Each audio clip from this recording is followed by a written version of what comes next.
Hello, good morning from the brutal capitalist dictatorship of Kuala Lumpur. Okay, today I've just finished my gym training and I'm gonna do another run and talk video with you guys. Now my gym is called Fit to Core. It's actually in USJ, Subang Jaya. It's a very good gym. It's only 7 ringgit to enter before 12 o'clock. And after 12 o'clock in the afternoon, it's only 10 ringgit. Very worth it, very affordable. And now without further ado, let's begin. I normally do my cardio before weights in order to warm up my body, but today I decided to make an exception. I decided to do my weights first because I just wanted to get the unpleasant stuff over. Yes, I actually prefer doing cardio to weights. I know it seems very strange, but yes, I'm more of a cardio bunny rather than a weights man. I'd rather be breathing the fresh air of Subang Jaya than, than pumping iron in a room with other sweaty, smelly, muscular men. But anyway, yeah, if you're trying to cut cardio, it's actually probably better done when you do it after weights, because if you do your weights first, you deplete your glycogen storages, and basically the stuff that you burn with cardio is all fat. But I'm just trying to basically maintain myself, not necessarily cut or gain. But when you reach the ripe old age of 34, you sort of like you don't need to be an egoist. You don't need to squat 200 kgs or bench press 100 kgs. You don't have to. You just want to maintain yourself. I was a lot stronger last time, but now not anymore. My peak was at 27. I'm 34 now. But it's still good to maintain your physical health. I'm a health conscious guy. I only drink in moderation and smoke in moderation. I keep my alcohol consumption to about 2 bottles of brandy a week. That's my limit. Yes. So that's why it's very important to maintain one's physical health so they can continue making videos. So don't forget to subscribe. So the other day, Professor Teo Kok Siong got into quite some hot soup. He really offended the vernacular educated Chinese community because of his assessment of vernacular schools. Now, to be fair, Teo Kok Siong did say some pretty incendiary things. He did say that vernacular schools were a barrier to unity and that they fostered division and racism. And not surprisingly, many people from the vernacular Chinese educated community in Malaysia were quite upset. And in fact, the DAP lawmaker, Teresa Kok, actually urged the police to investigate Professor Teo for incendiary remarks, for spreading hatred. Now, I didn't want to tackle this topic really. Oh, see, we're passing by a government school. I didn't want to tackle this topic. See, actually, plenty of Chinese parents also send their kids to government schools. I went to government school for the first few years of my life, my school life. I didn't go to a Chinese school. I went to a Malay government school. So I don't speak any Chinese. But anyway, the point is, when I addressed that topic last time, when I brought up that topic and I talked about the excesses of the vernacular educated crowd, for example, forming language cliques at work, not wanting to basically speak in a language everyone understands, and basically, basically shitting on bananas all the time. Well, I got into a heap of trouble. Not exactly a heap of trouble, but rather I got into some pretty deep shit when I was with some people in the community. And some people also took it the wrong way and started lambasting me because apparently a filthy, rotten banana race traitor that does not have a right to express an opinion about vernacular education. Because I was not vernacular educated, I don't speak Chinese, so I'm not allowed to have an opinion. I'm supposed to stay in my lane. So just like Professor Teo, I also angered quite a lot of the vernacular Chinese educated crowd 2 years ago. So I figure it's best to just, I figured it was best not to disturb a hornet's nest and just focus on public policy. But since many of my supporters want me to weigh in on this issue, I'm afraid I have to. I mean, I have many friends who come from the Kebangsaan school as well as the vernacular schools. You know, I'm not opposed to making friends from any type of community or any type of culture. So I just want to make it clear that, you know, I'm not meaning to offend anyone with this video. But because my followers want me to make a video on it and weigh in, I know I'm going to be riling up a hornet's nest. So I'm trying to minimize damage right now by saying this is not meant to draw hatred against the average vernacular school person. This is actually meant to express my opinion on vernacular schools and basically whether they're still relevant in Malaysia today. Let's begin. Like I've mentioned a couple of times, the vernacular schools were actually set up during British colonial times in order to prepare the Chinese diaspora for their return from their exodus when things had settled at the end of the debilitating Opium War, which forced China's children away from China. Now, my historical trajectory is a little bit different because, you know, as I've said, I'm a Baba Nyonya. Not Nyonya. Nyonya is a female Peranakan. I'm a Baba. So, Babas are basically Peranakans. Peranakans are descendants of the Chinese sailors who came here and married Malay women, and we consider Malay to be our mother tongue.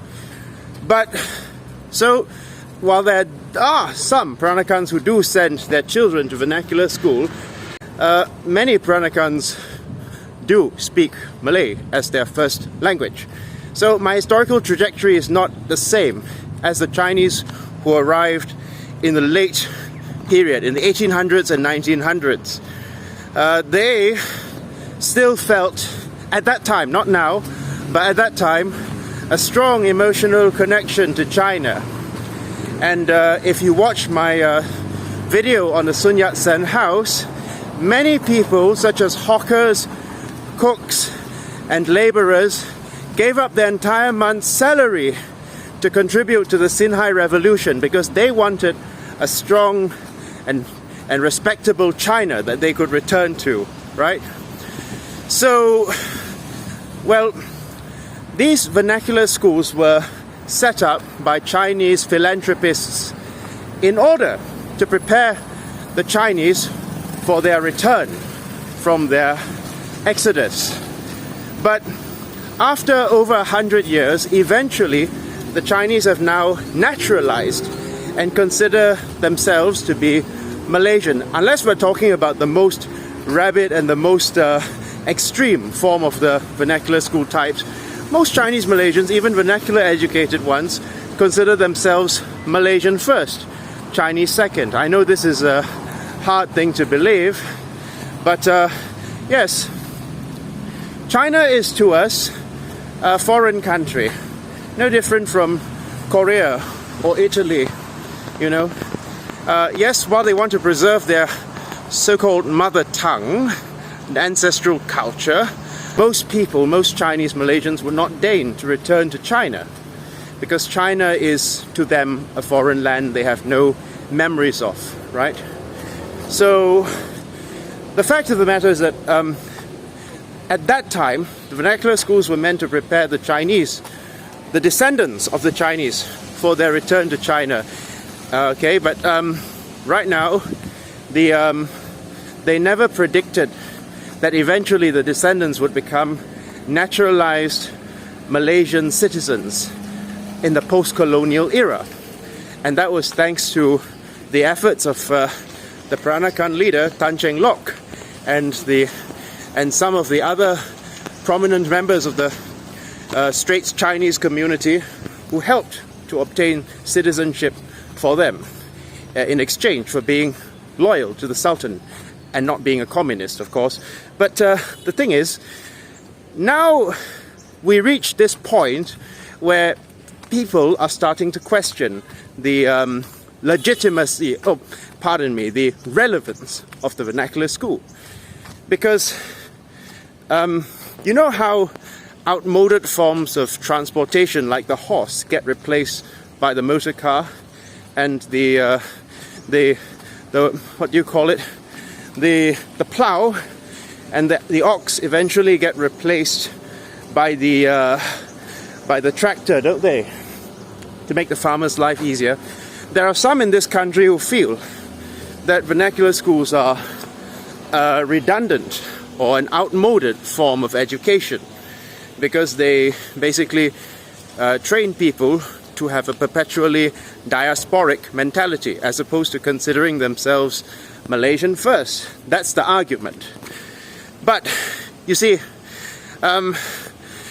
this understandably makes people in vernacular communities very, very defensive, because they feel that, you know, it's their right to preserve their ancestral culture and their mother tongue. And I totally agree with that, in fact. It's their right. I want to preserve my own Peranakan culture. You have a right to preserve your... actually, Hokkien is your mother tongue, or Cantonese or Hakka, not Mandarin. But you have a right to preserve your Han Chinese culture. That goes without saying.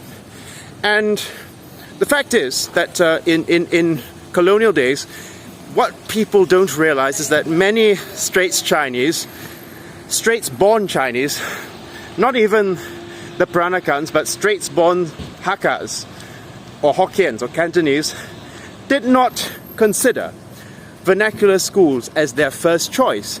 In fact, at that time, vernacular schools were only seen as the choice of fringe minorities of the Chinese Malayan communities, those who wanted to return to China.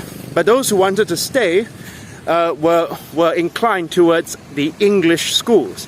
In fact, Chin Peng, the Malayan communist leader, whose name should not be mentioned, actually was supposed to go to a Catholic school until he went to a Chinese school instead. Well, not because he particularly loved classical Chinese culture, but because, well, he just found that it was more conducive to his communist activities. I'm not saying that vernacular schools preach communism. In fact, some of them are actually quite reactionary. And what I am saying is that Catholic schools at that time were funded, monetized by the British, so it would have been difficult for him to carry out his secret communist activities there. But his mother was actually planning to send him to a Catholic school, and he would probably be an English-speaking banana today, had that been his course of life. But at the time, in the colonial times, vernacular schools were never really very popular with the Chinese, because there were the English and Malay medium schools that the Chinese preferred to send their children to, those who didn't want to return to China. My grandfather himself went to the Penang Free School, which was the same school that Tunku Abdul Rahman, the first Prime Minister of Malaysia, went to. Vernacular schools were never really very popular because most natural-born, Straits-born naturalized Chinese at the time, like Tan Cheng Lock, who did not speak any Chinese at all, considered themselves Malayan first and Chinese second. So they had no interest of preparing themselves to return to the motherland. I mean, they were interested in preserving protecting the welfare of the Chinese community. So you can't call Tan Cheng Lock a dirty banana. But at the same time, the idea of returning to the motherland, preparing to return to the motherland, is basically a dream that was held by the first, or by the olden generation of the Chinese diaspora in Malaya, who were forced to come here rather than coming here willingly. The wealthier Chinese from the north ended up going to places like America. So you'll notice that people in America, like Kenny Xu, for example, tend to have northern surnames, while Chinese Malaysians tend to have southern surnames. So most of us came from the south. The Peranakans are basically a mix of Hokkien and Malay. But I digress. Now make no mistake, vernacular schools do pride themselves on their high standard of education. And I spent a year teaching at Chonghua, so I do know what I'm talking about. Although, you know, the teachers tend to be overburdened and overworked, with each teacher handling about 150 students, the fact of the matter is that they have ferocious dedication to their students, which is why the unfortunate and inconvenient reality is that vernacular schools do, on average, perform better than government schools. This is just a fact that cannot be denied. And, you know, I myself, during my 1 year at Chonghua, saw the dedication and drive of the teachers at vernacular school, right? And although, you know, I eventually I matriculated into the international school scene later, you know, I'm not denying that vernacular school teachers are some of the most hardworking, honest and principled people on the planet. I went to international school because it's more my cup of tea. You can do debates, you can do critical thinking. They don't really encourage the sort of thing in vernacular schools. I'm not putting them down, but vernacular schools tend to follow a more rote learning sort of method. And yeah, you don't actually have to speak Mandarin or whatever if you want to teach English at a vernacular school. The students actually speak fairly good English to their credit. So another remarkable thing about vernacular schools is that they produce polyglots. They produce children who are fluent at 3 different languages: English, Malay and Mandarin. So that's another thing to their credit. But unfortunately, as I've said, because of the rote learning method and because students are not trained to think critically at vernacular schools, they're meant to regurgitate information. Eventually, I hate to break it to you, but this is going to be the part that offends people now. I'm trying to make this a balanced and fair critique, but because of its rote learning, basically borderline authoritarian method of education, eventually it creates people with a very, very parochial mentality in many cases. Not all, but in many cases, who believe that whatever they've been taught by their teachers is the correct view. And if your point of view doesn't agree with whatever has been taught by their teachers, then your point of view is not only wrong, but a personal insult to them personally. Like, for example, you see all these comments by the vernacular school crowd when talking about bananas, right? When bananas say, for example, that, you know, there's no need for a Chinese Malaysian to learn any Chinese, any Mandarin or Cantonese, whatever, because Malay is the national language and everybody speaks Malay, so we can all communicate with each other. And there's no need. These Chinese Malaysians will get attacked and lambasted as filthy, rotten bananas sometimes, because they view a rejection of Chinese identity, their version of Chinese identity, as basically a personal attack on themselves. Because vernacular schools basically prioritize academics so much and not free thought and critical thinking, people are not taught at those schools, unlike in the international or private schools, to critically evaluate information and to respectfully disagree with someone. So eventually, if we try to bring up our concerns about vernacular school, the kebangsaan educated crowd or the private school educated crowd, we say that, you know, we live in Malaysia, we shouldn't form linguistic cliques at work, we should all try and speak in a language everybody understands, man, we will get these people will act, some of these defenders of the vernacular schools will act like they've been stung by 1,000 hornets. And they'll say like, you have turned your back on your ancestors, you are a disgraceful banana, a disgrace to the Chinese race, you should be ashamed of yourself because you don't know your heritage. But look, my heritage is Malaysian. My ancestry or my culture is Malaysian. My roots are Malaysian. And my hometown is Petaling Jaya, not Fujian province. Look, it's fine if you want to learn Mandarin and you want to be proud of your Chinese culture. But another trend that you've noticed among the vernacular school crowd is this extreme hostility towards bananas. Those people they deem bananas, even if they're not necessarily bananas. Like if, let's say, they consider themselves Malaysian first, Chinese second, and they don't feel any emotional connection to China or the Chinese culture, rather than try to debate civilly with these bananas, so-called bananas, because they might be culturally Malay, well, many of these ardent, zealous defenders of the vernacular school crowd just resort to personal insults, personal attacks.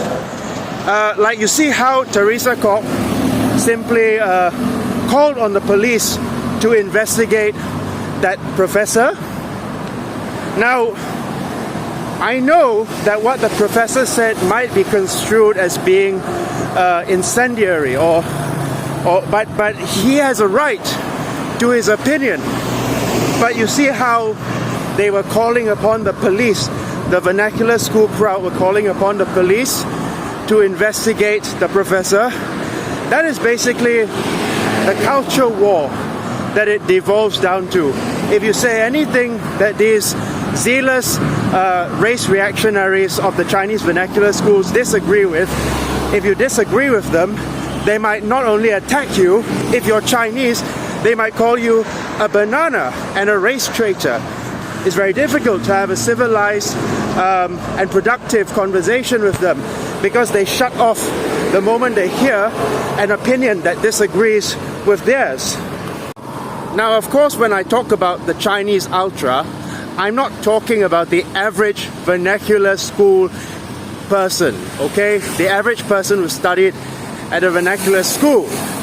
But there is a strand of Chinese ultras who are very similar to the Hindutva guys, who basically have an us versus them mentality.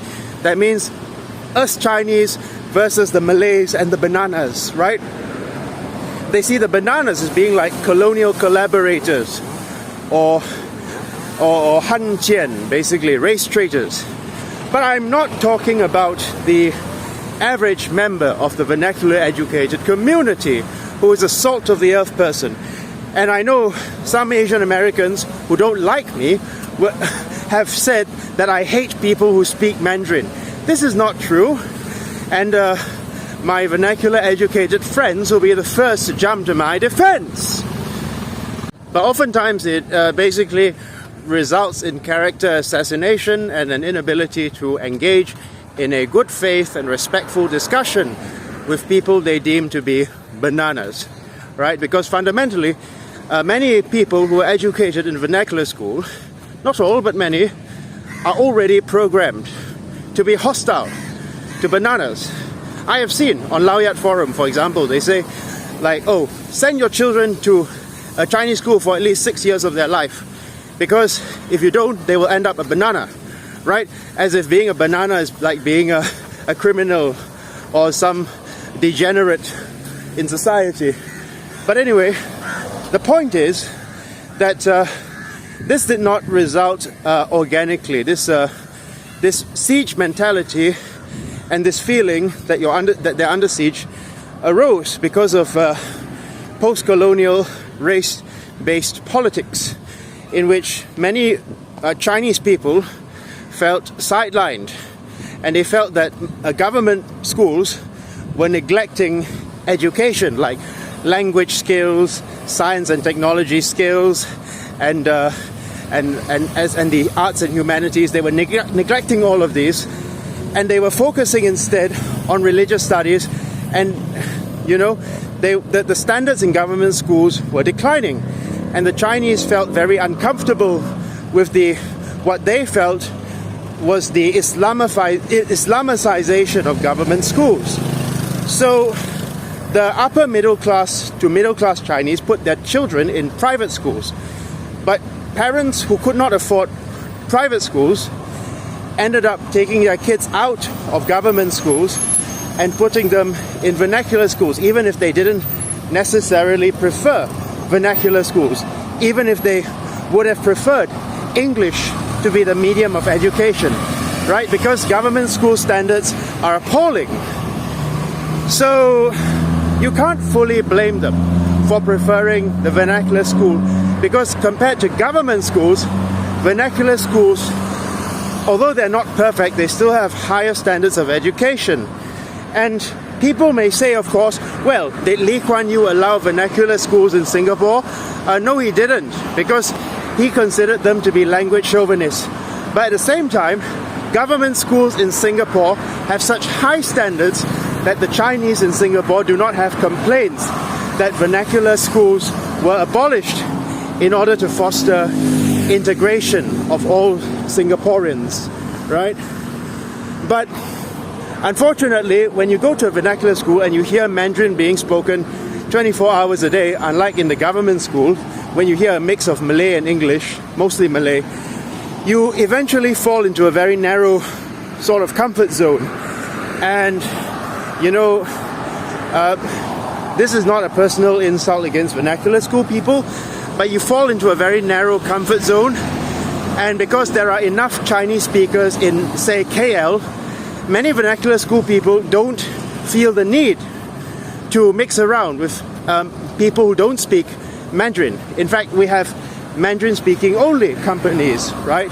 The fact of the matter is that it creates a very cliquish kind of comfort zone.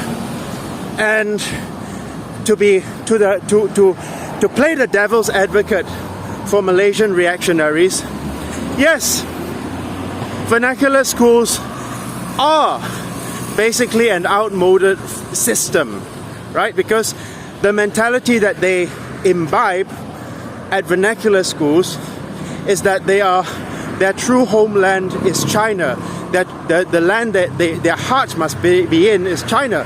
And the Chinese language, to not know the Chinese language is like a crime worse than murder for a Chinese person.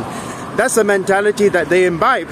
To be a banana is basically to be worse than a white or Malay supremacist. Yeah? So it's not their fault that they've imbibed this mentality, but that's what it's come to. And it results from years and years of racial politics. Now, do I want vernacular schools to be abolished? Of course not.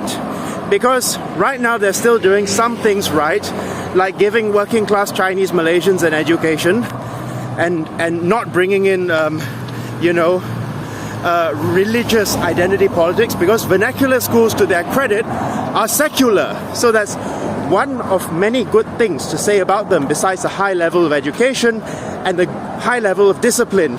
Yes, they are secular. They don't bring in religious politics, and they don't have any patience for religious politics. That's what they're doing well. Government schools don't have to imitate vernacular schools, but they can learn from vernacular schools, and they can make themselves so appealing that parents would prefer to send their children to government schools, because it's still cheaper to send your kid to a government school than it is to Kuan Cheng or Chonghua, right? So you have to give people motivation, and you have to ensure that you will safeguard the culture and of the Chinese and the Indians, because right now, with constant calls for assimilation, the Chinese and Indians feel they're being forced to assimilate into Malayness, and I can't really blame them. Now, the Peranakan was not forced. The Peranakan is more Malay than a Chinese in some cases, but that's a result of hundreds of years of gradual assimilation. It's not forced. But the Chinese and the Indians who send their children to Chinese or Indian Tamil vernacular school, they see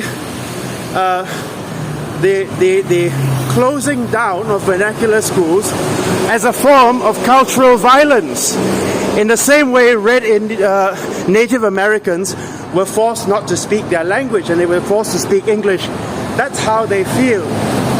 And you know, if you want to make government schools more appealing, you need to show that you respect minority cultures. And eventually, the vernacular schools don't even need to be abolished, because they existed in a time before the Chinese had Malaysian citizenship. People will basically treat them like an outmoded form of education. They will naturally wither away on their own, right? So it doesn't mean that the teachers working at vernacular schools will be out of a job, but rather they will integrate into the national curriculum. But for that to happen, the government schools have to buck up, right? It's the only way. So while, yes, I don't agree with many of the things that are taught at vernacular schools, and I don't agree with the method of teaching in these schools, and I personally have, I've taught them at Chonghua for 1 year, so I know what I'm talking about. The fact of the matter is that you need to provide something better to motivate people to actually want to send their children to government school. You attract more bees with nectar. You don't attract bees with vinegar, do you? You attract them with nectar. So make government schools so outstandingly amazing, that's my proposal, and the vernacular school will simply wither away. Thank you. Have a good day.